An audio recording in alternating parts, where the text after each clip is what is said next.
Hello students, देखिए बेटा, कल हमने जिक्र किया था, हमने डिस्कस किया था। कल हमारे पास में टॉपिक था इंटरफेरेंस ऑफ लाइट। आज हमारे पास में यही टॉपिक है, उसी को हम आगे कंटिन्यू करेंगे। कल हमने देखा था इंटेंसिटी जो मैक्सिमम आ रही थी, उस केस में हमारे पास में फॉर्मूला क्या आ रहा था, यानी नेट रिजल्टेंट वेव की इंटेंसिटी ये आई थी। ठीक है, रिजल्टेंट वेव की इंटेंसिटी थी ये।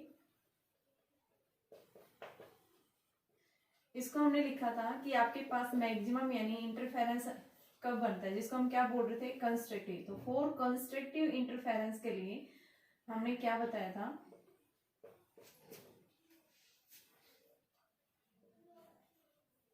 कोस फाई की वैल्यू क्या होती है, 1। ठीक है, तो यहां से हमने क्या लिखा है, इसको कोस फाई की वैल्यू को हमने कल लिखा था कि आपके पास में बेटा ये वैल्यू जो आती है के की फॉर्म में लिखा था हमने इसको। ठीक है, और इस के की वैल्यू जो हमारे पास में यानी कि जो वैल्यू आ रही थी, उस वैल्यू को हमने लिखा था यहाँ से कि आपके पास आई A plus I B plus 2 root, ये मैंने ए एम्पलीट्यूड की फॉर्म में लिखा है। अगर हम इसको किस फॉर्म में लिखेंगे, इंटेंसिटी की फॉर्म में लिखेंगे, तो उस केस में हमारे पास में वैल्यू क्या आ जाएगी बेटा, यहाँ से ए के भी कॉमन लिया था हमने। ठीक है, तो यहाँ से हम इसको क्या लिखेंगे, सबसे पहले मैं इसी को लिखना चाह रही हूँ आपके पास में। कंस्ट्रक्टिव इंटरफेरेंस लिखने से पहले हम इसी को लिखेंगे, I is equal to K A square plus K B square plus 2 K A B cos of phi. और यहाँ से फिर मैंने इसको लिखा था इंटेंसिटी की फॉर्म में, I1 प्लस में I2 प्लस में 2 root I1 I2 cos of phi. Constructive interference के लिए कंडीशंस लगाई थी। For constructive interference, constructive interference के अंदर इंटेंसिटी जो लाइट की मिलती है वो क्या मिलती है, मैक्सिमम मिलती है। तो यहाँ पे हम क्या लिखेंगे, maxima intensity is equal to I1 plus में यानी रूट I1 प्लस में रूट I2 का स्क्वायर, और मिनिमम के केस में हमारे पास रिजल्टेंट जो आया था root I1 minus root I2 का स्क्वायर। ठीक है बेटा, अब यहाँ से हम कंडीशन, ये मैक्सिमम कब आती है, जब कोस फाई हमने क्या लिया था, 1 लिया था। इसके लिए मैंने कल कंडीशंस निकालनी बताई थी। और दूसरा हमारे पास में मिनिमा की कंडीशंस बन रही थी, जब कोस फाई की वैल्यू क्या हो जाती है, -1 हो जाती है। तो कल के लेक्चर के अंदर हमने इतना डिस्कस किया था। अब मैं इन्हीं का रेशो निकालूंगी, तो हमारे पास में इंटेंसिटी के फॉर्म में जो रेशो आएगा इंटेंसिटी का, वो क्या होगा बेटा आपके पास में, आई मैक्सिमम अपॉन में I minimum is equal to root I1 plus root I2 का square upon root I1 minus root I2 का स्क्वायर। ठीक है, और अगर हम इसको एम्पलीट्यूड की फॉर्म में लिखेंगे तो a प्लस बी का होल स्क्वायर अपॉन में a माइनस बी का होल स्क्वायर। ये हमारे पास में किस फॉर्म में आता है, एम्पलीट्यूड की फॉर्म में, ये इंटेंसिटी की फॉर्म में। तो दोनों रेशो में हम इसकी वैल्यू को निकाल सकते हैं, डिटरमाइन कर सकते हैं, रिप्रेजेंट कर सकते हैं। यानी कि अगर आपसे क्या पूछ रहा है, मैक्सिमा और मिनिमा की इंटेंसिटी का रेशो बताइए, तो उस केस में आप ये वैल्यू बताएंगे। ठीक है बेटा, जैसे हमारे पास में क्वेश्चन दिया हुआ है कि आपके पास में इंटेंसिटी जो है वो वेरी करेगी फेज के साथ या पाथ डिफरेंस के साथ, वो कैसे वेरी करती है। ठीक है, तो हमें क्या देखना है, variation in the intensity in case of interference with respect to the phase difference या फिर पाथ डिफरेंस। तो हम एक चीज को लेके चल रहे हैं। तो देखो, जब भी आपके पास मान लो अगर दोनों लाइट वेव्स की इंटेंसिटी अगर बेटा क्या है, सेम है, हमें कंडीशन देखनी है कि इंटेंसिटी डिस्ट्रीब्यूशन, यानी intensity distribution, intensity distribution, intensity क्या हो रही है, डिस्ट्रीब्यूशन हो रही है किसमें, इन इंटरफेरेंस, इन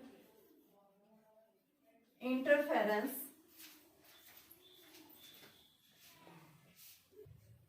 तो देखिए बेटा, इंटेंसिटी जो है कैसे वेरी करती है इन द इंटरफेरेंस। इसका मतलब क्या है कि इंटेंसिटी कैसे वेरी कर रही है, किसके रेस्पेक्ट में, फेज डिफरेंस के साथ में।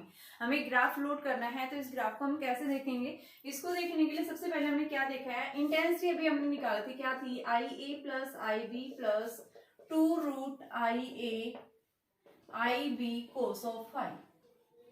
अगर मैं यहां से क्या ले लूं, ये both waves have same intensity, मान लो ए के पास में भी आई है और बी के पास में आई नोट ले लो बल्कि, तो आपके पास में क्या हो जाएगा, नेट रिजल्टेंट वेव क्या बनेगी, I naught plus 2 root I naught square cos of phi. और यहां से हम इसको क्या लिख सकते हैं 2i0 plus 2i0 cos of phi, और यहां से बेटा इसको हम क्या लिखेंगे 2i0 1 plus cos of phi. एक तो फॉर्मूला हमारे पास ये बन गया, जब दोनों वेव्स का क्या इंटेंसिटी सेम होगी तो उस केस में फेज डिफरेंस की यानी फेज रिलेशन की फॉर्म में आपके पास नेट इंटेंसिटी क्या होगा, ठीक है। दूसरा हम इसको क्या लिख सकते हैं 1 प्लस cos फाई को हमने क्या पढ़ा है, फॉर्मूला होता है ये हमारे पास में 2 cos स्क्वायर फाई बाई 2 होता है। तो अगर हम इसकी वैल्यू को उठा के रख दें तो ये हमारे पास में क्या बन जाएगा 2i0 इंटू में 2 cos स्क्वायर फाई बाई 2, तो ये बेटा आपके पास 4i0 cos square phi by 2। अब यहां से हमारे पास क्वेश्चन आता है कि अगर दोनों वेव्स की इंटेंसिटी सेम हो जाती है तो कंस्ट्रक्टिव और डिस्ट्रक्टिव की कंडीशंस कहाँ बनेगी। तो सबसे पहले हमें क्या देखना है कि यहां से हम देखेंगे for constructive interference, for constructive interference, constructive interference के केस में हम क्या लिखेंगे, देखिए कंस्ट्रक्टिव इंटरफेरेंस में हमने क्या देखा था कि आपके पास में यानी इंटेंसिटी मैक्सिमम मिलते हैं। इंटेंसिटी मैक्सिमम कब मिलेगी, उसके लिए हमने पाथ डिफरेंस यानी देखा था डेल्टा एक्स की वैल्यू क्या आ रही थी हमारे पास में एन लैम्डा आ रही थी, ठीक है। यानी कि जो फेस एंगल था, कितने फेस एंगल के ऊपर हमारे पास में वैल्यू आ रही थी, तो हमने क्या देखा था 0, 2 पाई, 4 पाई, यानी इन एंगल्स के ऊपर हमेशा वैल्यू क्या आती है मैक्सिमम आती है। तो यहाँ पे ये इंटेंसिटी मैक्सिमम कब आएगी, यानी कि cos फाई की वैल्यू अगर आपके पास में इस टर्म की फैक्टर वैल्यू क्या हो जाए 1 हो जाए, तो 1 कब होगा, या तो 0 डिग्री या फिर 2 पाई एंगल के ऊपर या फिर 4 पाई एंगल के ऊपर। तो हम यहाँ पे क्या बताएंगे कि हमारे पास में कंस्ट्रक्टिव इंटरफेरेंस जो बनेगा यहाँ पे वो ओनली कब बन सकता है, जब आपके पास में फेस डिफरेंस जो है वो क्या हो प्लस माइनस 2n पाई के इक्वल हो, ठीक है। n की वैल्यू आपके पास क्या हो सकती है 0, 1, 2 ये हो सकती है। तो यहाँ से अगर आप वैल्यू रखते हैं तो आपके पास में वैल्यू यानी कि फाई की जगह आप मान लो 2 पाई रख रहे हैं या 0 रख रहे हैं तो i की वैल्यू आपके पास में क्या आएगी 4 पाई आएगी, 4i0 आएगी। ये इंटेंसिटी क्या मिलती है मैक्सिमम इंटेंसिटी मिलती है, ठीक है। अब दूसरा अगर हम क्या ले रहे हैं मिनिमम फॉर डिस्ट्रक्टिव इंटरफेरेंस अगर ले रहे हैं, डिस्ट्रक्टिव के केस में क्या होगा यहाँ पे आपके पास में फेस डिफरेंस क्या होना चाहिए 2n-1 या फिर आप ये भी ले सकते हैं n प्लस में हाफ लैम्डा प्लस माइनस की फॉर्म में। तो उस केस में भी हमारे पास में यहाँ पे क्या आ जाती है वैल्यू, यानी लैम्डा की जगह ये क्योंकि हम पाथ डिफरेंस नहीं ले रहे हैं हम फेस डिफरेंस ले रहे हैं तो यहाँ पे हम क्या लेंगे n प्लस में हाफ पाई के इक्वल लेंगे, ठीक है। और बेटा यहाँ से आपके पास में ये वैल्यू आ जाएगी, ठीक है। तो यहाँ पे आपके पास n की वैल्यू जो है वो क्या पुट करेंगे, n की वैल्यू हमारे पास 0, 1, 2, 3 ये वैल्यू पुट करते हैं। तो मान लो आप 0 रखते हैं तो ये हमारे पास में पाई आ जाएगा, ठीक है। 0 ले रहे हैं, 1 ले रहे हैं, 2 ले रहे हैं, तो ये वैल्यू पुट करते हैं तो हमारे पास में इंटेंसिटी जो नेट आएगी, देखो मान लो आपने n की वैल्यू 0 रखी तो 0 होगा तो 2 पाई अपॉन में 2 यानी पाई बना, और पाई को हम यहाँ पे उठा के रखेंगे तो हमारे पास में वैल्यू क्या हो जाएगी कोस पाई कोस 180 की वैल्यू क्या होती है कोस 180 अपॉन में 2 है ना ये, तो 90 डिग्री कोस 90 की वैल्यू क्या होती है 0। तो नेट इंटेंसिटी यानी कि मिनिमा के केस में आपके पास में नेट रिजल्टेंट इंटेंसिटी मिनिमम आ गई। तो यहाँ से हम क्या देख रहे हैं कि कंस्ट्रक्टिव इंटरफेरेंस जब भी फॉर्म होता है तो आपके पास में इन फेस एंगल्स के ऊपर हमेशा इंटेंसिटी क्या रहेगी फिक्स रहेगी, और मिनिमा के केस में इन फेस एंगल के ऊपर हमेशा वैल्यू क्या रहेगी मिनिमम यानी 0 के इक्वल रहेगी। तो अगर हम ग्राफ प्लॉट करते हैं तो हमारे पास में जो ग्राफ आएगा वो किस तरह का ग्राफ आएगा, यानी कि इंटेंसिटी जो है दो वेव्स की, दो लाइट वेव्स की वो कैसे वेरी करती है किसके रेस्पेक्ट में फेस डिफरेंस के रेस्पेक्ट में। तो इस ग्राफ को जब हम ड्रॉ करते हैं तो हमारे पास में ग्राफ बेटा इस तरह से आता है, ये मान लो इधर फेस डिफरेंस 0 एंगल, ठीक है। फिर हमने ले लिया यहाँ से यानी कि फर्स्ट साइड जो हमने क्या लिया है पाई, 2 पाई, 3 पाई, तो यहाँ पे पाई, 2 पाई, 3 पाई, 4 पाई एंड 5 पाई, और सिमिलर हम इस साइड लेंगे minus pi, -2 pi, -3 pi, -4 pi, and in the similar way हम क्या लेंगे यहाँ पे कॉन्टिन्यूसली इस एंगल की वैल्यू को चेंज करते जाएंगे। तो हम क्या ऑब्जर्व करते हैं कि जब आपके पास में फेस डिफरेंस क्या था यानी 0 था, ठीक है। तो यानी कि आपके पास में फेस डिफरेंस जब 0 है तो यहाँ पे हमने क्या देखा आपके पास में 0 की वैल्यू यानी कि इंटेंसिटी क्या मिल रही है मैक्सिमम मिल रही है। फिर उसके बाद में नेक्स्ट आपने पाई रखा तो पाई के केस में आपके पास वैल्यू क्या आ रही है मिनिमम। तो यहाँ पे हम क्या देखेंगे कि वैल्यू जो है आपके पास में इस तरह से वैल्यू जाएगी, मैक्सिमम से क्या होगी रिड्यूस होगी, और फिर 2 पाई के ऊपर वैल्यू फिर मैक्सिमम, तो यहाँ से इसके ऊपर फिर से वैल्यू मैक्सिमम, ठीक है, फिर से ये मिनिमम, फिर मैक्सिमम एम्पलीट्यूड यानी कांस्टेंट रहेगा, 4I0 के इक्वल रहेगा हमेशा ये। और यहाँ पे दूसरे डिस्ट्रक्टिव इंटरफेरेंस यानी पाई, 3 पाई इनके पर इंटेंसिटी मिनिमम। तो यहाँ से हमारे पास जो कर्व मिलेगी वो इस तरह से मिलेगी। इसी तरह से आप लेफ्ट साइड लेंगे, इस तरह से आपको कर्व मिलेगी। तो एम्पलीट्यूड हमेशा क्या देखते हैं हम, इसका क्या रहेगा, हमेशा कांस्टेंट रहेगा। क्या रहेगा, हमेशा एम्पलीट्यूड कांस्टेंट रहता है, जो किसके इक्वल है, 4I0। तो ये आपके पास में क्या आ गया, इंटेंसिटी और फेस डिफरेंस के बीच में क्या है, ये ग्राफ लेते हैं। फेस डिफरेंस या पाथ डिफरेंस के केस में लेंगे तो उस केस में भी हमारे पास यही आएगी। ठीक है, तो बेटा हमेशा इंटेंसिटी इसकी क्या रहती है, फिक्स रहती है, यानी कि एनर्जी जो रहेगी आपके पास चाहे डार्क फ्रिंज फॉर्म हो रही चाहे ब्राइट फ्रिंज फॉर्म हो रही, एम्पलीट्यूड जो रहेगा वो हमेशा यानी क्या रहेगा, सेम रहेगा। यानी जब दो लाइट वेव्स आपस में इंपोज कर रही हैं तो आपके पास में डिस्ट्रक्टिव इंटरफेरेंस भी होता है और कंस्ट्रक्टिव इंटरफेरेंस। डिस्ट्रक्टिव इंटरफेरेंस के केस में क्या हो जाती है, दोनों लाइट वेव्स क्या हो जाती हैं, अपोजिट फेस में हो जाती है, जिसके कारण उनका जो एम्पलीट्यूड रिड्यूस हो जाता है। But in case of constructive interference के केस में क्या होती है, यहाँ पे एनर्जी जो है यानी इंटेंसिटी जो है मैक्सिमम मिलती है। तो यहाँ पे हम क्या देखते हैं कि यहाँ पे एनर्जी जो है वो कभी भी डिस्ट्रॉय नहीं होती, ये क्या होती है कि एक फॉर्म से दूसरी फॉर्म में कन्वर्ट हो रही है। तो हम क्या बता सकते हैं कि एनर्जी जो है क्या हो रही है, इनकी सिंपल वे के अंदर डिस्ट्रीब्यूट हो रही है। यानी यहाँ पे 4I0 फिर 0, फिर 0 से 4 पाई, फिर 4 पाई से 0, यानी इस तरह से वैल्यू क्या हो रही है, कॉन्टिन्यूसली चेंज हो रही है। ठीक है, ये एनर्जी यानी कि हमेशा क्या बताएंगे, किसी भी पॉइंट के ऊपर आपके पास में नेट एनर्जी हमेशा क्या रहेगी, कॉन्स्टेंट रहेगी। ठीक है बेटा, तो ये क्या था हमारे पास में इंटरफेरेंस के केस में, यानी कि इसको हम क्या बता सकते हैं कि एनर्जी जो है वो इंटरफेरेंस जब भी फिनोमेना टेक्स प्लेस होता है एनर्जी हमेशा क्या रहेगी, कंजर्व रहेगी। अब मेरे पास एक क्वेश्चन दिया हुआ है आपके पास, देखो क्वेश्चन इंटेंसिटी के ऊपर किस तरह का क्वेश्चन पूछेगा, वो क्वेश्चन देखिए बेटा। आपके पास क्वेश्चन दिया हुआ है कि दो वेव्स हैं जिनकी इंटेंसिटी 25:4 है। दो वेव्स है जिनकी इंटेंसिटी का रेशो I1 और I2 का रेशो 20:4 दिया हुआ है। आपसे पूछा क्या है कि calculate the ratio of maxima and minima intensity, उनकी मैक्सिमा और मिनिमा की इंटेंसिटी आप निकालिए। ठीक है, इंटेंसिटी पूछिए, यहाँ पे आपके पास दोनों वेव्स की इंटेंसिटी दे रखी है, मैक्सिमा की इंटेंसिटी और मिनिमा की इंटेंसिटी पूछिए। तो इसको हम कैसे निकालेंगे, तो इसको निकालने के लिए सबसे पहले हमें क्या चाहिए, मैक्सिमा हमने क्या पढ़ा है, I maxima is equal to I minima, यानी क्या फॉर्मूला पढ़ा था, √I1 प्लस √I2 का square upon √I1 minus √I2 का स्क्वायर, यानी ये फॉर्मूला हमने पढ़ा है। अब इसी फॉर्मूले को हमें सोल्व करना है, तो कैसे सोल्व करेंगे इसको, तो देखिए इसको सोल्व करने के लिए सबसे पहले हमें क्या निकालना पड़ेगा, I1 और I2 की वैल्यू निकालेंगे। तो कैसे निकलेगी, देखो हमने लास्ट लेक्चर में पढ़ा था, क्या पढ़ा था बेटा लास्ट लेक्चर के अंदर, देखो इंटेंसिटी हमने क्या बताई थी, directly proportional to A square, यही पढ़ा था। तो यहाँ से आपके पास दो वेव्स हैं जिनकी इंटेंसिटी दे रखी है, तो हम क्या लिखेंगे, I1 upon I2 is equal to A square upon में A1 square upon A2 square लिख सकते हैं। 25/4 इंटेंसिटी का रेशो दे रखा है, तो A1 बाई A2 आपके पास कितना आ गया, 5:2 आ गया। ठीक है, ये हमारे पास में क्या ही है, यानी कि इनका एम्पलीट्यूड आ गया। भाई एक की वैल्यू कितनी है, 5 है, दूसरे की वैल्यू कितनी है, आपके पास में जो है वैल्यू 2 है। अब यहाँ से हम I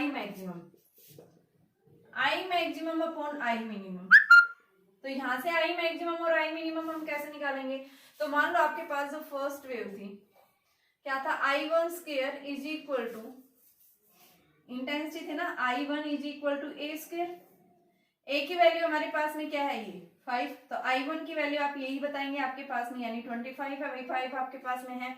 तो एम्पलीट्यूड की फॉर्म में हमें इसको देखना है, तो इन दोनों की वैल्यू को हम देखने के लिए सबसे पहले हम क्या करेंगे, इसको इस फॉर्मूले में वैल्यू पुट करेंगे, यानी कि आप √IA और IB की फॉर्म में निकालो। तो यहाँ से हम कैसे निकालेंगे, यानी A बाई B इस तरह से लिख सकते हैं, A1 बाई A2 स्क्वायर, और बेटा A1 बाई A2 को मैं लिख सकती हूँ I1 अपॉन I2, इस तरह से ले सकते हैं। भाई A1 बाई A2 जो है हमारे पास में क्या आएगी, √I1 √I2 हम लिख सकते हैं, और √I1 हमारे पास में किसके इक्वल आएगा, √I1 is equal to A1 by A2 √I2।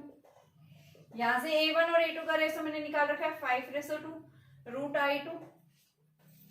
Value निकाल रखी है ना, 5:2 है हमारे पास में। अब इस वैल्यू को अगर हम पुट कर दें, इस फॉर्मूले में पुट कर दें, तो हमारे पास में फॉर्मूला क्या बनेगा, देखिए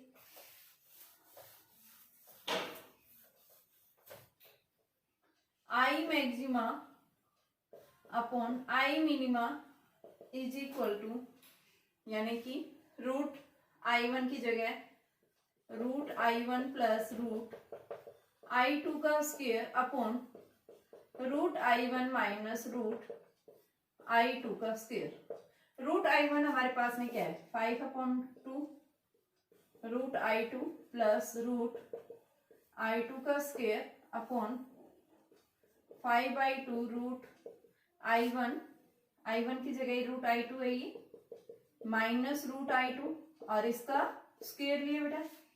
ठीक है, देखो मैंने क्या किया, सबसे पहले मुझे ये फॉर्मूला I1 अपॉन I2 का रेशो दिया हुआ था, क्या पूछा है, मैक्सिमम और मिनिमम का। इसको मैंने निकालने के लिए सबसे पहले आपको बताया भाई इंटेंसिटी एम्पलीट्यूड के डायरेक्टली प्रोपोर्शनल होती है, तो हमने सबसे पहले इसको इस फॉर्म में निकाल लिया बेटा यहाँ से। ठीक है, I1 अपॉन I2 की वैल्यू निकाल ली।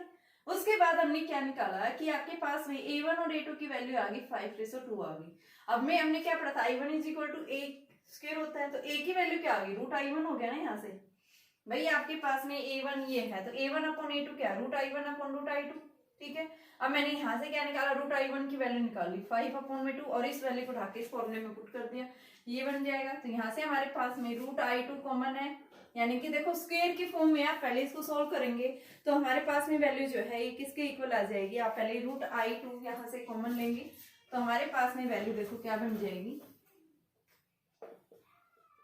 आई maxima upon I minima is equal to, इसको आप रूट I2 को कॉमन ले लो, मान लो एक तरह से ये बन गया 5/2 प्लस 1 और इसका स्क्वायर अपॉन रूट I2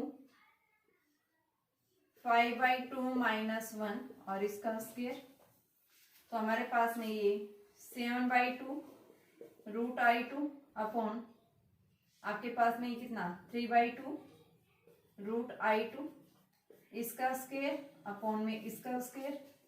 ठीक है, तो यहाँ से आप इसका स्क्वायर करते हैं तो 49/4 I2 और यहाँ से आपके पास 9/4 I2 से I2 कैंसिल, 4 से 4 कैंसिल, तो आपके पास में क्या आ गया 49/9, यानी कि ये रेशो आ गया, तो 49:9 ये मैक्सिमम और मिनिमम, यानी मैक्सिमम इंटेंसिटी जो आ सकती है वो 49 हो सकती है और जो मिनिमम होगी वो क्या होगी बेटा आपके पास में 9 की इक्वल होगी। ठीक है, तो ये क्या था हमारे पास में, यानी इंटेंसिटी निकालने के लिए अगर रेशो पूछता है तो इस तरह से हम इंटेंसिटी निकाल सकते हैं। अब देखिए मेरे पास में नेक्स्ट टॉपिक आता है, एक क्वेश्चन और करवा देती हूँ मैं, क्योंकि आपके पास में ऐसा लरोड़ा के अंदर देखो एक क्वेश्चन दिया हुआ है बेटा, ध्यान से सुनना कि आपके पास में क्वेश्चन देखो सारे एक जैसे हैं। क्वेश्चन नंबर यहाँ से 8 से, एग्जाम्पल नंबर 8 से देखना, एग्जाम्पल 8, 9, 10, 11, 12, 13 सारे एक जैसे हैं और इसके एक्सरसाइज के भी सेम क्वेश्चंस हैं, तो मैं इनमें से कोई भी एक करवा रही हूँ आपको। ठीक है, क्वेश्चन नंबर देखो 9 वाला, ये CBSE 14 में भी आया हुआ है। ठीक है, इसी तरह से सेम एक क्वेश्चन करवा दूंगी सेम उसी के ऊपर बेस्ड है, तो ध्यान से सुनना है इस क्वेश्चन को क्या कह रहा है। कल मैंने आपको फेस डिफरेंस निकालना बताया था ना, कैसे निकालते हैं देखो फेस डिफरेंस, एक बार मैं फिर से फॉर्मूला बता देती हूँ। पाथ डिफरेंस निकालने के लिए हमने क्या फॉर्मूला बताया था, देखो मैंने बताया था बेटा ये ओमेगा टी प्लस के एक्स जो है ये क्या होता है, फेस होता है। ठीक है, आपके पास दो वेव्स लेके चले थे, सबसे पहले हमने क्या लिखी थी भाई, एंगुलर फ्रीक्वेंसी दोनों वेव्स का सेम होता है, ओनली पाथ डिफरेंस चेंज हो जाता है। ओमेगा टी प्लस के x2 इज इक्वल टू 5/2 और ये 5/1, 5/2 में से हमने 5/1 कम किया था, क्या आया था के x2 माइनस x1, तो यहाँ से इसको मैं डेल्टा 5 लिख सकती हूँ, ये क्या आ गया डेल्टा x। अब मुझे डेल्टा x निकालना है तो यहाँ से आप क्या लिखेंगे, आप इसको ये भी लिख सकते हैं डेल्टा 5 इज इक्वल टू 2π/λ, के होता है 2 प्रोपेगेशन कांस्टेंट है, 2π/λ होता है और डेल्टा x, तो पाथ डिफरेंस किसके इक्वल आ गया, लैम्डा अपॉन 2π डेल्टा 5। यहाँ पे डेल्टा x जो है ये क्या है, पाथ डिफरेंस, इसी के ऊपर क्वेश्चन है आपके पास में, ये क्या है फेस डिफरेंस। तो देखो बेटा क्वेश्चन क्या कहता है, ध्यान से सुनना क्वेश्चन के बारे में कि आपको क्या निकालना है, यंग्स डबल स्लिट। अभी यंग्स डबल स्लिट एक्सपेरिमेंट मैंने करवाया नहीं है, लेकिन आप अभी मैं करवाऊंगी इसके बाद में। क्या बोल रहा है कि इसके अंदर intensity of light waves at point on the screen, यहाँ पे क्या कह रहा है कि दो वेव्स की जो इंटेंसिटी है स्क्रीन के ऊपर फॉर्म हो रही है, तो यहाँ पे उनके बीच का पाथ डिफरेंस लैम्डा दिया हुआ है। आपको क्या निकालना है, फाइंड द इंटेंसिटी, यानी उस पॉइंट के ऊपर इंटेंसिटी बतानी है जहाँ पे पाथ डिफरेंस क्या हो जाता है इनके बीच का, λ/4 हो जाता है। ठीक है, दो वेव्स की जिनकी इंटेंसिटी आपके पास दे रखी है, यहाँ से पूछा क्या है कि आपको उस पॉइंट के ऊपर इंटेंसिटी निकालनी है जहाँ पे वैल्यू क्या हो जाती है, λ/4। जब पाथ डिफरेंस इनिशियल क्या था इनके बीच में, लैम्डा था, तो उसको इसने के इक्वल मान रखा है। सबसे पहले देखो, कल हमने बताया था I इज इक्वल टू क्या होता है, I1 प्लस में I2 plus 2√I1 I2 cos of phi, यानी ये कंडीशंस मैंने कल बताई थी आपको। यहाँ पे आपके पास में क्या कह रहा है कि जिसमें दो वेव्स हैं, यानी कि दो वेव इंटरफेरेंस की कंडीशन से बनती है, वो उसके लिए मैंने नेसेसरी कंडीशंस बताई थी बेटा। दोनों वेव्स के पास में फ्रीक्वेंसी क्या होनी चाहिए, सेम होनी चाहिए, एम्पलीट्यूड नियर अबाउट सेम होना चाहिए, सोर्स कहाँ से, यानी कि जो दो लाइट न्यूक्लियाई आएंगी, दो आपके न्यूक्लियाई नहीं, दो लाइट रेडिएशन जब आपस में इम्पोज करती हैं तो वो कहाँ से आनी चाहिए, कोहेरेंट सोर्स से आनी चाहिए। ठीक है ना, तो आप यहाँ से क्या बताएंगे कि यहाँ पे आपके पास में इन दोनों वेव्स की अगर इंटेंसिटी क्या है, सेम है, I1 और I2 को अगर हम I0 ले लेते हैं तो हमारे पास में फॉर्मूला क्या बनेगा, 2I0 प्लस में 2I0 cos ऑफ फाई, और ये अभी हमने पढ़ा था 2I0 1 प्लस cos फाई, और बेटा ये क्या आया था 2I0, यहां से लिखेंगे 2 cos स्क्वायर 5/2, तो 4I0 cos square 5/2। Net intensity आ रही थी हमारे पास में। अब इस केस के अंदर क्वेश्चन ये बोल रहा है कि अगर आपके पास में पाथ डिफरेंस, देखो इनिशियल केस में जब पाथ डिफरेंस क्या था इनका, लैम्डा था, तो फेस एंगल क्या होगा आपके पास, सबसे पहले फेस एंगल निकालेंगे यहाँ से। तो हमारे पास में देखो फेस एंगल क्या होगा,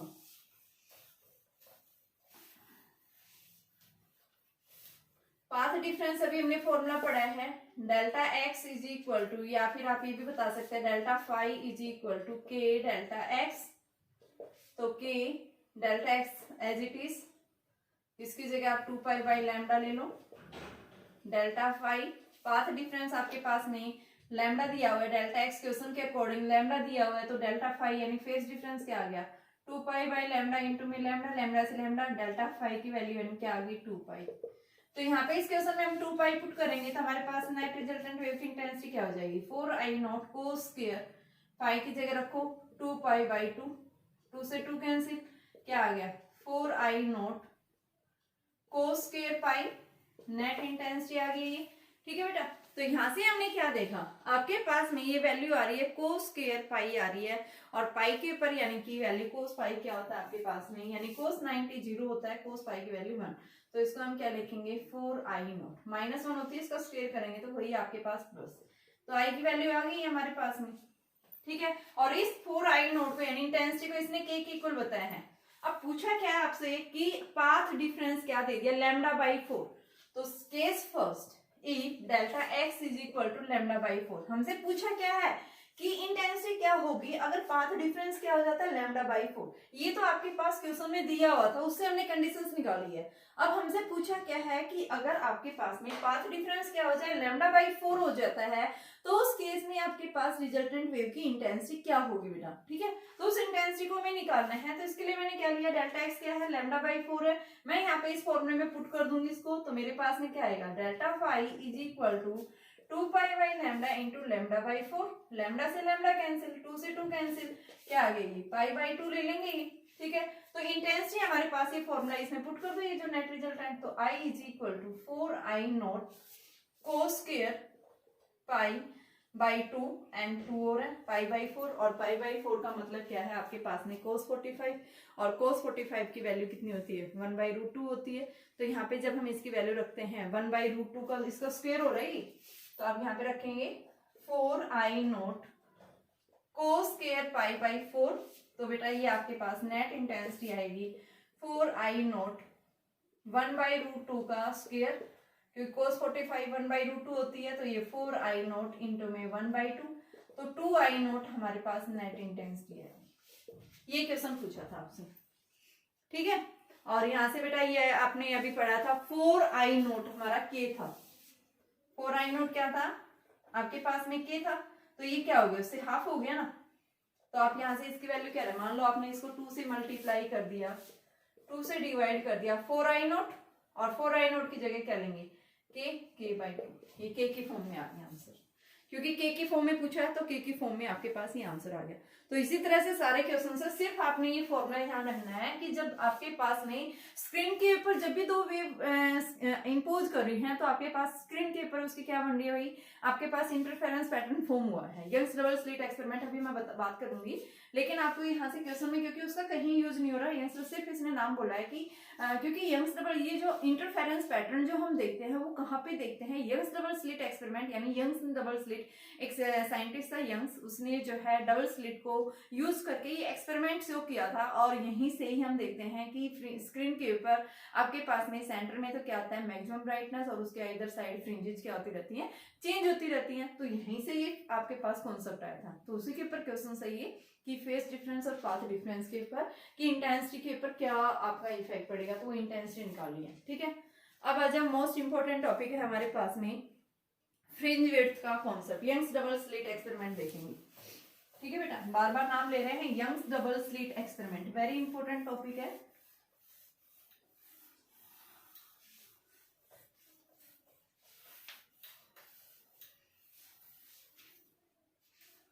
Young's double slit experiment, double slit experiment, इसको क्या बोल देते हैं, YDSE। इस एक्सपेरिमेंट के नाम से भी जाना था YDSE, Young's double slit experiment. होता क्या है इसके अंदर, सबसे पहले देखो हम क्या बताते हैं, लाइट वेव्स जो होती है, लाइट जो होती है हम इसे क्या पढ़ते हैं बेटा, स्ट्रेट लाइन में फॉर्म करती है। यानी इंटरफेरेंस के पैटर्न के बेस पे ही हम क्या बताते हैं, लाइट के पास जो नेचर होता है वो कैसा होता है, वेव नेचर होता है। ठीक है, अब तक जो हमने रे ऑप्टिक्स में पढ़ा है उसमें हमने क्या पढ़ा था, light travels in the straight line.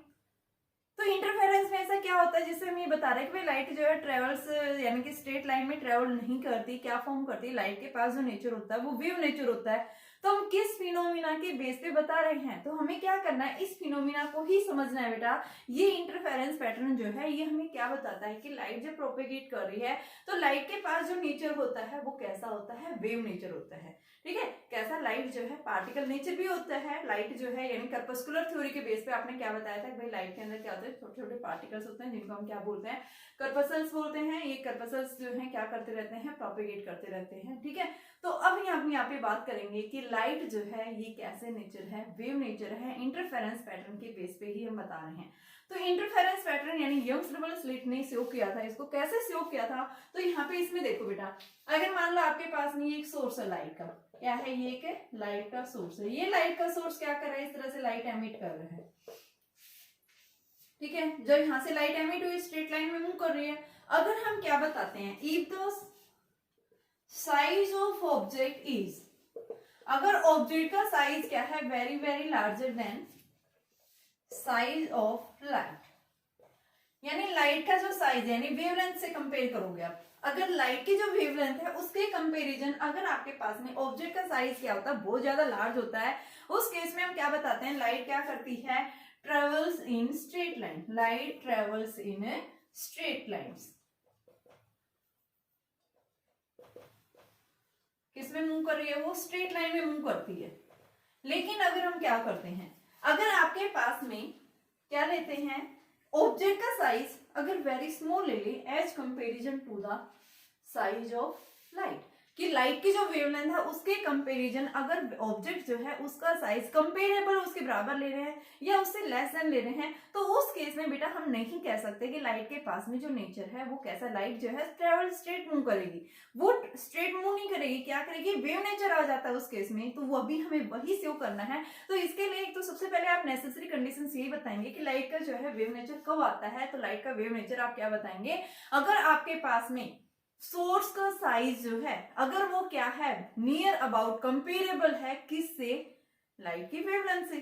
ठीक है, या फिर आप ये बता सकते हैं कि अगर आपके पास में सोर्स की जो साइज है वो क्या है, very very small then the wavelength of light, उस केस में हम लाइट को क्या बताएंगे कि लाइट जो शो करेगी वो कैसा नेचर शो करेगी, वेव नेचर शो करेगी। इसके लिए सबसे पहले आपको यही है जो है पता होना चाहिए। उसके बाद सेकंड हम बात करते हैं कि यंग्स डबल स्लिट एक्सपेरिमेंट में हुआ क्या था फिर। तो यंग्स डबल स्लिट एक्सपेरिमेंट में यही था, देखिए आपके पास में यहाँ पे हमने एक सोर्स लिया, सोर्स मान लो आपके पास यहाँ एक कॉन्वेक्स लेंस रख दिया, ठीक है, ताकि रेज ऑफ लाइट कन्वर्ज करने के लिए, ठीक है। तो यहाँ से फोकस पे रखा हुआ था मान लो सोर्स लाइट का, यहाँ से रे ऑफ लाइट आके फॉल करेंगी तो ये क्या करेंगी, पैरेलल रेज ऑफ लाइट जाके फॉल करेंगी। तो पैरेलल रेज ऑफ लाइट जो आ रही है यहाँ से, ठीक है।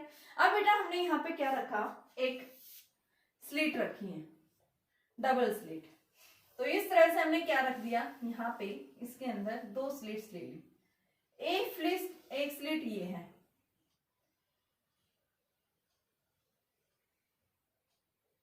और दूसरी स्लिट हमने ये दिखा दी। जहां दोनों स्लिट से, ये एक S1 स्लिट है, ये S2 स्लिट है, दोनों के बीच की डिस्टेंस क्या है, D। ये डिस्टेंस जो है 1 मीटर के आसपास है, लेकिन अगर इनका 1 मिलीमीटर के आसपास, इनका जो साइज है स्लिट्स के बीच की जो डिस्टेंस है वो क्या है, वेरी स्मॉल है, ठीक है। क्या याद रखेंगे कि आपके पास में जो ये आपके पास में स्लिट्स है, इन स्लिट्स का साइज है, जैसे हम मान लेते हैं आपके पास में ये कर देते हैं, जैसे मान लो आपने गिलास लिया, उस गिलास के ऊपर आपने ये देखा होगा कि कैंडल लेकर के आप इस तरह से जलाते हैं तो उसके ऊपर एक लेयर सी फॉर्म हो जाती है, देखा होगा ना। उस लेयर के ऊपर अगर आप हल्का सा बीच में कट लगा देते तो एक बिल्कुल पतली सी थिन लेयर सी फॉर्म होती है उसके अंदर, तो वो क्या होगी, स्लिट हो गई एक तरह से। तो इसी तरह से हमने यहाँ पे भी क्या किया, मान लो एक कार्डबोर्ड लिया, इस कार्डबोर्ड के अंदर हमने दो पतले पतले होल से कर दिए उसके अंदर, तो वो क्या करेंगे, एक्ट एज स्लिट की तरह बिहेव करेंगे, ठीक है बेटा। तो ये आपके पास में वही स्लिट्स है, इन स्लिट्स के बीच की जो डिस्टेंस है उसको हमने डी ले रखा है, डी की जो है वो क्या है, यानी इनके साइज, स्लिट्स के साइज के कंपेरिजन इनके बीच की डिस्टेंस होती है वो क्या है, लार्ज है। अब उसके बाद में यहाँ पे मैंने क्या रखा है, ये स्क्रीन प्लेस कर दी है, क्या है, ये स्क्रीन है। स्क्रीन जो है स्लिट से और स्क्रीन यानी कि डी डिस्टेंस है, कैपिटल डी। ये कैपिटल डी जो है यहाँ से क्या है, लार्ज डिस्टेंस के ऊपर रखा हुआ है। तो होगा क्या, यहाँ से सबसे पहले रे ऑफ लाइट जैसे आके फॉल करेंगे तो यहाँ से हम क्या देखते हैं, मान लो एक होल से आके लाइट आके गिरी है, जैसे मान लो ये सोर्स लिया, यहाँ से मैंने दो स्लिट्स लगा दी, इस तरह से भी आप दिखा सकते हैं, एक स्लिट ये ले ली, दूसरी स्लिट मैंने ये ली, ये S1 ये S2, ठीक है। यहाँ से एक मोनोक्रोमेटिक सोर्स था ये, ठीक है, मोनोक्रोमेटिक सोर्स से यहाँ से दो कोहेरेंट रे ऑफ लाइट आई, जिनकी वेवलेंथ क्या है, सेम है, जिनकी फ्रीक्वेंसी नियर अबाउट सेम है, ठीक है। जब ये एक दूसरे के साथ में क्या करती है, यहाँ पे स्लिट के ऊपर फोल्ड करती हैं, तो यहाँ पे ये क्रस्ट और ट्रफ की फॉर्म में प्रोपेगेट करेंगी, इसी तरह से ये भी क्रस्ट और ट्रफ की फॉर्म में प्रोपेगेट करेंगी, ठीक है ना। तो यहाँ से हम क्या देखते हैं, इस तरह से ये एक दूसरे के ऊपर इम्पोज करती हैं। यहाँ पे क्या रखी हुई है, स्क्रीन रखी हुई है, ये क्या है, स्क्रीन है। यहाँ पे इनके बीच की डिस्टेंस कैपिटल डी ले रखी है, यहाँ स्लिट्स के बीच की डिस्टेंस हम क्या ले रहे हैं, डी ले रहे हैं, ठीक है बेटा। यहाँ पे स्लिट्स के बीच की डिस्टेंस होती है वो क्या है, वेरी स्मॉल है एज कंपेरिजन टू डी। तो आप ये भी बता सकते हो स्लिट्स के बीच की जो डिस्टेंस है वो क्या है, इस साइज से, यानी सोर्स का जो साइज है उसके कंपेरिजन क्या है, वेरी स्मॉल है। तो यानी यहाँ पे हम क्या देखते हैं, देखो ये क्रस्ट है, ये ट्रफ है, क्रस्ट ट्रफ, हमें पता है लाइट जो होती है यानी वेव्स होती है वो क्या करती है, क्रस्ट और ट्रफ की फॉर्म में ट्रेवल करती है। जैसे यहाँ से रे ऑफ लाइट आके फॉल करी, इसी तरह से यहाँ पे आके, तो यहाँ पे भी क्या करेगा, क्रस्ट ट्रफ। और बेटा यहाँ पे ये क्रस्ट मान लो, ये दूसरी वेव क्रस्ट के ऊपर फॉल कर रही है, जैसे हमें मान लो कि दो वेव्स हैं, ये ध्यान से समझना, ये crust trough, crust trough, crust trough, इसी तरह से यहां से देखो, crust trough, crust trough, crust trough, crust trough. तो आप क्या देख रहे हैं, एक क्रस्ट ट्रफ के ऊपर फोल्ड कर रही है, क्रस्ट के ऊपर फोल्ड कर रही है। देखो एक क्रस्ट के डार्क में, एक क्रस्ट, एक लाइट डॉटेड है और एक डार्क है, तो यानी क्रस्ट के ऊपर फोल्ड कर रही है। Crust falls on crust, crust falls on trough, या फिर trough falls on trough, trough के ऊपर फोल्ड कर रही है। तो हम क्या देखते हैं यहाँ पे कि यहाँ पे इसके बिल्कुल यानी स्क्रीन के बिल्कुल बीच में क्या होती है, एक मैक्सिमम सेंट्रल क्या होता है, यहाँ पे ब्राइटनेस फॉर्म होती है, सेंट्रल फ्रिंज फॉर्म होती है। इसके आइदर साइड फिर मैक्सिमा मिनिमा, फिर डार्क, यानी यहाँ पे क्या मिलेगा, dark dark, bright bright, dark dark, bright bright, dark dark. इस तरह से क्या होते हैं कि सेंट्रल जो है आपके पास में, सेंट्रल यानी कि जो आपकी स्क्रीन थी, स्क्रीन के बिल्कुल सेंट्रल में एक मैक्सिमा, एक सेंट्रल के ऊपर क्या हुई है, एक मैक्सिमम इंटेंसिटी का क्या हुआ, स्पॉट फॉर्म हुआ। उसके आइदर साइड जो है उसकी वैल्यू क्या होती जा रही है, यानी कि एक बार अल्टरनेट फॉर्म में, कहीं डार्क कहीं ब्राइट, कहीं डार्क कहीं ब्राइट। यानी स्क्रीन के ऊपर हम यहाँ पे क्या देखते हैं कि ये यहाँ पे जो सेंट्रल आपके पास में क्या होता है कि मैक्सिमम ब्राइटनेस की जो है फ्रिंज फॉर्म होती है, जिसको हम क्या बोलते हैं, सेंट्रल क्या है, ये फ्रिंज है। इसके आइदर साइड फिर आप इस तरह इसको डार्क कर सकते हैं, यहाँ पे इसके आइदर साइड फिर आपको डार्क मिलेगा, यहाँ पे भी डार्क मिलेगा, सेम डिस्टेंस के ऊपर, यहाँ के बीच की डिस्टेंस होती है, इसको हम क्या बोलते हैं, क्या है बेटा, वो फ्रिंज विड्थ होती है। ठीक है, इसी तरह से फिर से आपके पास में यहाँ पे क्या मिलेगा, ब्राइट, ये डार्क है, यहाँ पे भी क्या होगी, सेम डिस्टेंस के ऊपर ब्राइट, यहाँ पे फिर क्या आएगी, डार्क, यहाँ पे भी क्या आएगी, डार्क, फिर ब्राइट। तो इस तरह से यानी इसके आइदर साइड क्या होती है हमारे पास में, ये फ्रिंजेस फॉर्म होती है। तो यानी कि ये यंग्स डबल स्लिट एक्सपेरिमेंट ने यही बताया था कि जो लाइट जो होती है वो वेव नेचर कब शो करती है। देखो इंटरफेरेंस कल मैंने बताया था बेटा, इंटरफेरेंस किस कारण से होता है, जब भी दो लाइट वेव्स अगर क्या कर रही हैं, आपस में इंपोज करती हैं, तो उनका रिजल्टेंट जो आता है वो रिजल्टेंट यानी कि जब स्क्रीन के ऊपर फॉल करती हैं तो हमें क्या मिलता है, कहीं पे ब्राइटनेस मिलती है, कहीं पे हमें जो है मिनिमा यानी कि इंटेंसिटी आती है, कहीं पे मैक्सिमम इंटेंसिटी, कहीं पे लाइट इंटेंसिटी यानी कम हो जाती है। तो यानी कि इंटेंसिटी का बढ़ना और कम होना यानी क्या कहलाता है, वो इंटरफेरेंस का फिनोमिना कहलाता है। इंटरफेरेंस बनने के लिए इसके लिए हमने दो कंडीशंस बताई थी कि आपका सोर्स जो है वो कैसा होना चाहिए, मोनोक्रोमेटिक सोर्स ऑफ लाइट होना चाहिए। मोनोक्रोमेटिक का मतलब क्या है कि भाई आपके पास में एक सिंगल कलर की लाइट होनी चाहिए, और वहीं से हमने दो कोरेंट सोर्स ऑफ निकाले। दो कोरेंट सोर्स का मतलब क्या है कि आपके पास में मोनोक्रोमेटिक सोर्स ऑफ लाइट से जो लाइट्स एमिट होंगी, वहां से हमने दो रे ऑफ लाइट ली जिनकी फ्रीक्वेंसी क्या है, सेम है, इनका फेज जो है वो भी लगभग क्या रहता है, कांस्टेंट होता है। जब वो दोनों वेव्स एक दूसरे के ऊपर इंपोज करती हैं, इंपोज करने के बाद में हम क्या देखते हैं, स्क्रीन के ऊपर हमारे पास में क्या होता है कि कंस्ट्रक्टिव इंटरफेरेंस और डिस्ट्रक्टिव कंस्ट्रक्टिव यानी कि जहां पे मैक्सिमम इंटेंसिटी आ रही है उसको हम कंस्ट्रक्टिव इंटरफेरेंस बोल रहे हैं, और जहां पे मिनिमम इंटेंसिटी आती है उसको हम क्या बोलते हैं, क्या है वो आपके पास में डिस्ट्रक्टिव इंटरफेरेंस है, या फिर मिनिमम इंटेंसिटी भी फ्रिंज हम बोल सकते हैं उसको। ठीक है, तो यंग्स डबल स्लिट में यही बताया कि भाई आपके पास में जब ये दो कोहेरेंट वेव्स एक दूसरे के ऊपर क्या करती हैं, इंपोज करती हैं, इंपोज करने के बाद में हमारे पास में क्या देखते हैं कि क्रस्ट के ऊपर फॉल करती है, ट्रफ के ऊपर फॉल करती है। तो यहाँ से हम क्या बताते हैं कि आपके पास में जो स्क्रीन के ऊपर क्या फॉर्म होगा, बिल्कुल मिड में जो है एक सेंट्रल फ्रिंज फॉर्म होती है, और उसके आइदर साइड जो है अल्टरनेट फॉर्म्स के अंदर क्या होती है, यहाँ पे फ्रिंजेस फॉर्म होती है, कहीं पे डार्क कहीं पे ब्राइट, कहीं पे डार्क कहीं पे ब्राइट, यानी इस तरह की हमारे पास में क्या होती है, फ्रिंजेस फॉर्म होती है। और ये जो फ्रिंजेस फॉर्म हो रही है इन्हीं को हम क्या बोलते हैं, क्या है ये आपके पास में, इनके बीच की जो फ्रिंजेस के बीच की जो डिस्टेंस होती है उस डिस्टेंस को ही हम क्या बोलते हैं, क्या है वो फ्रिंज विड्थ है। मान लो यहाँ से ये सेंट्रल था, सेंट्रल से डार्क के बीच की डिस्टेंस, फिर यहाँ से सेंट्रल से ब्राइट, फिर सेंट्रल से डार्क, फिर सेंट्रल से, तो ये आपके पास क्या होगी, फर्स्ट मिनिमा, सेकंड ये फर्स्ट मैक्सिमा, फिर सेकंड मिनिमा, सेकंड मैक्सिमा। इस तरह से हम क्या बताते हैं, सेंट्रल मैक्सिमा के आइदर साइड हमें क्या मिलती हैं, ब्राइट और डार्क फ्रिंजेस फॉर्म होती हैं। तो देखिए बेटा ये था हमारे पास में यानी कि यंग्स डबल स्लिट एक्सपेरिमेंट। अभी हमें क्या देखना है, इसकी फ्रिंज विड्थ निकालनी है। तो फ्रिंज विड्थ के लिए हमें डेरिवेशंस करनी है, तो कैसे करेंगे इस डेरिवेशन को, वो देखिए। ये तो हमारे पास में एक्सपेरिमेंट जो यंग्स डबल स्लिट के द्वारा दिया गया था, यंग्स के द्वारा, ठीक है, यंग्स थॉमस साइंटिस्ट था ये, ठीक है। तो अब हमें क्या करना है, इस फ्रिंज विड्थ के लिए फॉर्मूला ड्राइव करना है। तो इस फॉर्मूले को हम कैसे ड्राइव करेंगे वो देखना है।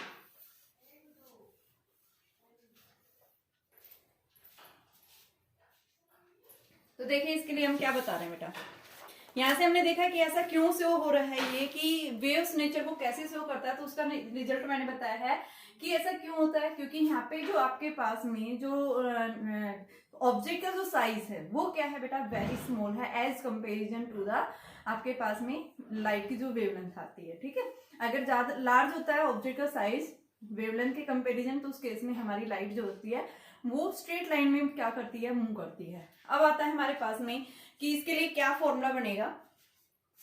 तो derivations for fringe width, fringe width के लिए हमें क्या देखनी है, इसकी डेरिवेशंस देखनी है। तो इस डेरिवेशन को हम कैसे निकालेंगे, तो इसको निकालने के लिए बेटा हमने क्या लिया, सबसे पहले यहां मैंने स्लिट्स ले रखी है S1 एंड S2, ठीक है। ये क्या है हमारे पास में, स्क्रीन है। ये क्या है आपके पास में, स्लिट्स के बीच की डिस्टेंस क्या है बेटा, D है। यहाँ पे एक सोर्स है, सोर्स से लाइट गई, यहाँ पे इसके ऊपर फॉल करेगी, स्लिट में से पास करेंगी, ठीक है। आपके पास में जो सोर्स है, ये सोर्स कैसा है आपके पास में, मोनोक्रोमेटिक लाइट है, ठीक है। ऐस इज द सोर्स, ठीक है। अब यहां से हम क्या करेंगे, सबसे पहले यहां से रे ऑफ लाइट, देखो यहां से क्या करेंगे, इसके बिल्कुल सेंटर में मीट कर रही है।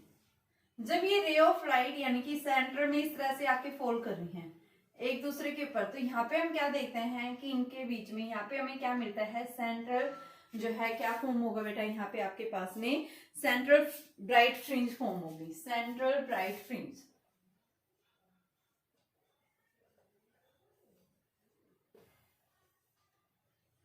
क्या फॉर्म होती है यहाँ पे, सेंट्रल ब्राइट फ्रिंज, बिल्कुल सेंटर के अंदर। ऐसा क्यों होता है, क्योंकि इनके बीच का जो पाथ डिफरेंस है वो क्या है, 0 है, ठीक है। तो पाथ डिफरेंस का मतलब क्या है, यहाँ पे S1 है, ये S2 है, यहाँ पे मान लो ये पॉइंट P था, तो यहां से हम क्या देखते हैं कि एट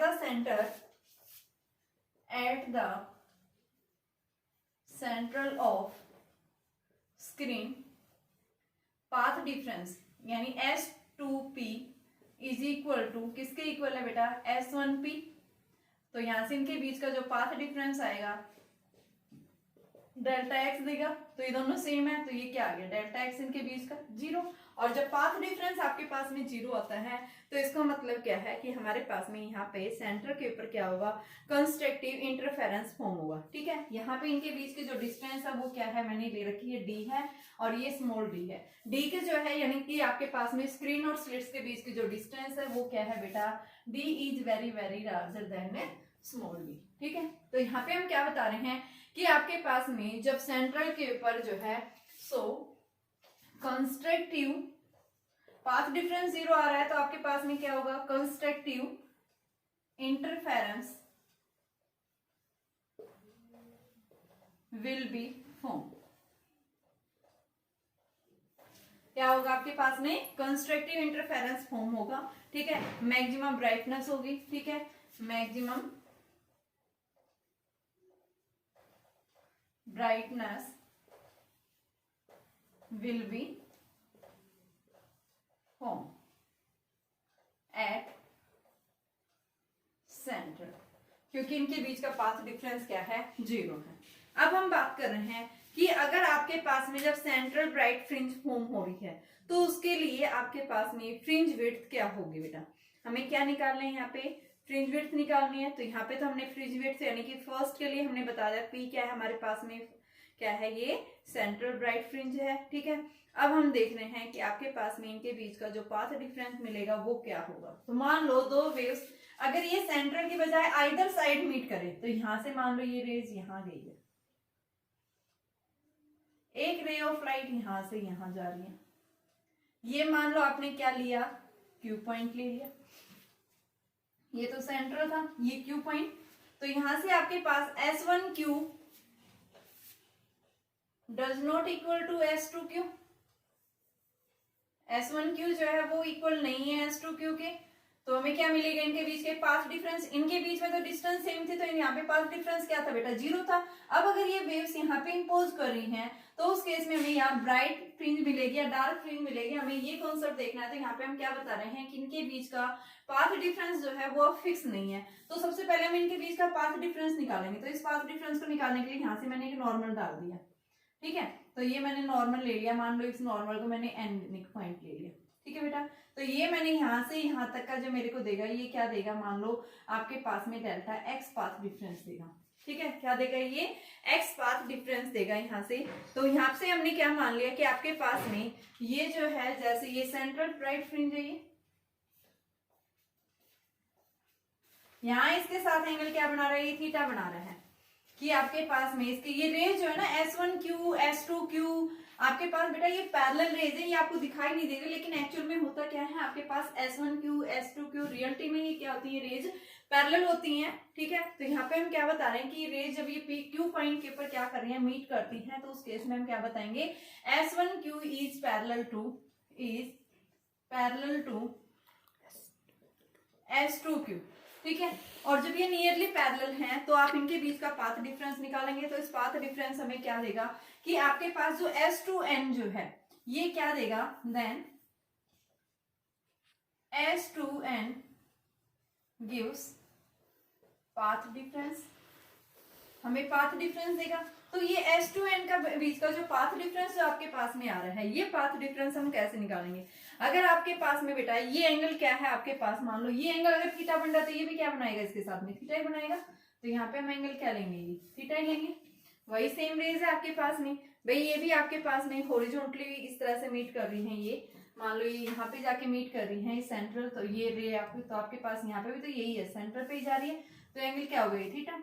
अब ये आपके पास में एंगल क्या है, 90, यहाँ से ये रेज जो है ये भी 90 है, तो ये कितना बचा, 90 माइनस थीटा।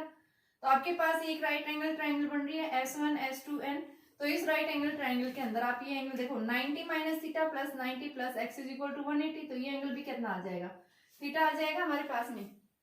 ठीक है, तो इसी ट्राइंगल से अगर मैं क्या करूं, ये जो ट्राइंगल बन रही है S1 S2N in triangle S1N S2, तो इस ट्राइंगल में हमारे पास में साइन थीटा जो आएगा वो किसके इक्वल आएगा, यानी क्या लिखेंगे, परपेंडिकुलर अपॉन में जो है हाइपोटेनस, और बेटा परपेंडिकुलर जो है वो किसके इक्वल है, इसका इस S2N के इक्वल है, और हाइपोटेनस जो है वो हम क्या लिखेंगे, यहाँ से आपके पास में इस S1 ये परपेंडिकुलर हो गया, ये इसका S1, तो यहाँ पे हम क्या लिखेंगे, S2N अपॉन में S1 S2, तो इस S2N की वैल्यू डेल्टा x, और ये क्या है d, तो डेल्टा x आपके पास में d साइन थीटा आ गया। इक्वेशन नंबर फर्स्ट नोट कर लेना। ठीक है, अब दूसरी हमारे पास में क्या बन रही है, यानी कि इसी तरह से हम दूसरी इक्वेशंस लेंगे, तो दूसरी इक्वेशंस को निकालने के लिए हम क्या करेंगे, देखिए दूसरी इक्वेशन देखो आपके पास में, यहाँ पे हम क्या बता रहे हैं कि थीटा जो एंगल है ये कैसा है, नियरली स्मॉल है। ठीक है बेटा, तो आपके पास में जब ये थीटा एंगल क्या है, स्मॉल बन रहा है, तो उस केस में आपके पास वैल्यू क्या आएगी, तो यहाँ से ये मैं मिटा रही बेटा, ये तो सेंटर के केस में था, अब इसके आइदर साइड जब फ्रिंज फॉर्म हो रही है उस केस की कंडीशन हम ले रहे हैं, तो हमारे पास वैल्यू देखो क्या आ जाएगी, delta x is equal to D sine theta, और बेटा 4 कंस्ट्रक्टिव इंटरफेरेंस, कंस्ट्रक्टिव इंटरफेरेंस के केस में हमने पाथ डिफरेंस किसके इक्वल पढ़ा था, एन लैम्डा, तो यहाँ पे हम इसकी वैल्यू रखेंगे, तो ये हमारे पास में N lambda is equal to D sine theta. N की वैल्यू यहाँ पे मैं क्या ले रही हूँ, फर्स्ट कंस्ट्रक्टिव, फर्स्ट मैक्सिमा ले लो, फर्स्ट मैक्सिमा का मतलब एन की वैल्यू 1 है, तो यहाँ पे lambda is equal to D sine theta, तो साइन थीटा हमारे पास में क्या आ गया, lambda by D, equation number second. अब आपके पास में यहाँ जो एंगल बन रहा है ये एंगल क्या है, एक स्मॉल एंगल है, स्मॉल एंगल होगा तो बेटा यहाँ पे साइन थीटा को हम क्या ले सकते हैं, here theta is the small angle,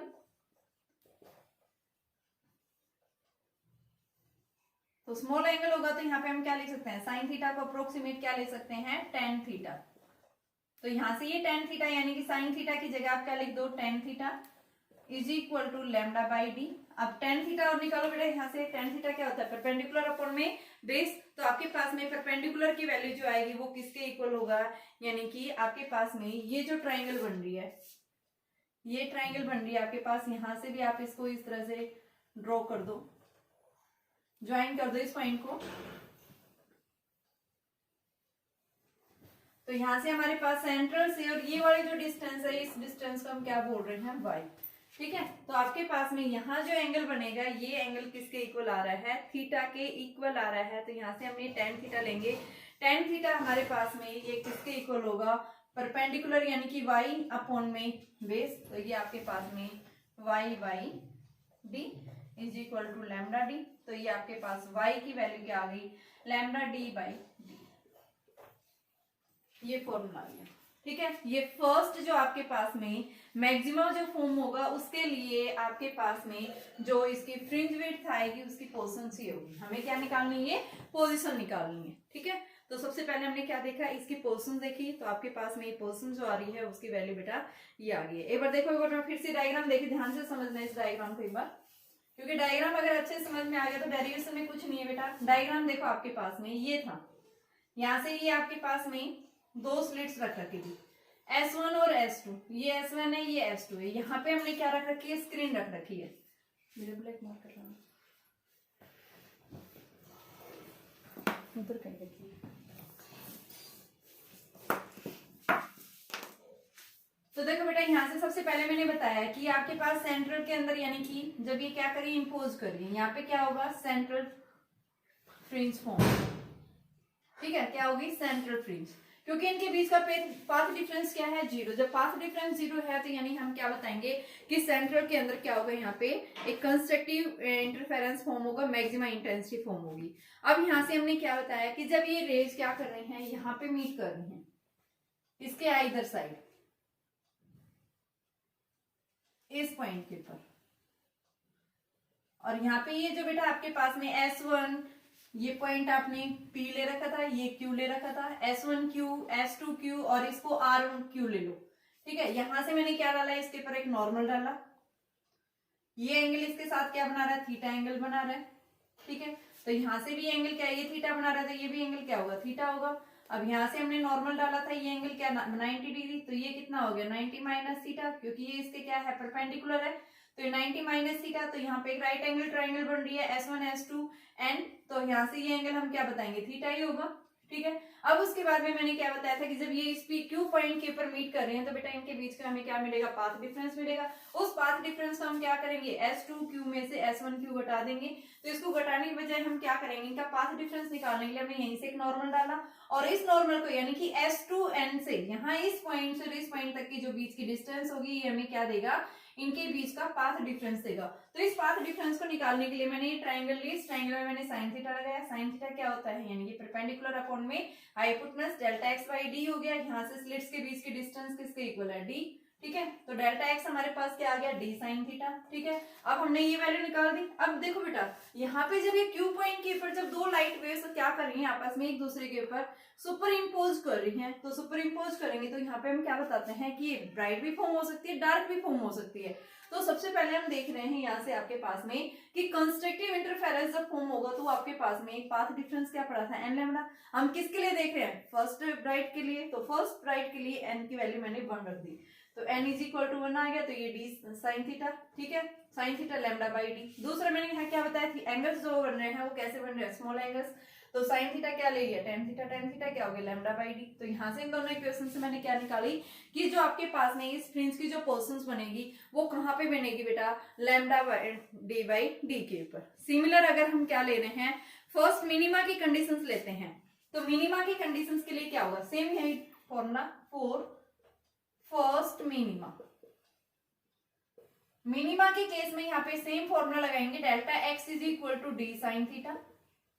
तो बेटा ये आपके पास में डेल्टा एक्स मिनिमा के लिए क्या होता है, एन प्लस में हाफ लैम्डा, यही होता है ना, एन प्लस हाफ लैम्डा। तो यहाँ पे एन की वैल्यू आप फर्स्ट ले रहे हैं, फर्स्ट के लिए यानी एन की वैल्यू 1, तो डेल्टा एक्स क्या आ गया 3 लैम्डा बाई 2। ठीक है, तो फर्स्ट के लिए जब आपने इसकी वैल्यू ली तो यहाँ वैल्यू हमारे पास में आ रही है 3 लैम्डा बाई 2। तो उस केस में हमारे पास में ये बल्कि 3 नहीं लेंगे बल्कि n की वैल्यू हम 0 लेंगे, तो उस केस में बेटा आपके पास में क्या आ गया लैम्डा बाई 2। तो यहाँ से आप इस इक्वेशन को और जो आपके पास ये कंडीशन आ रही है यहाँ पे पुट करो, तो ये D sine theta is equal to lambda by 2। तो साइन थीटा हमारे पास में क्या आ गया लैम्डा बाई 2d। और अब एंगल्स को हम क्या बता रहे हैं, स्मॉल एंगल्स बता रहे हैं। साइन थीटा को अप्रोक्सीमेट हम क्या लिख सकते हैं, टेन थीटा के इक्वल। तो sine theta is near about tan theta.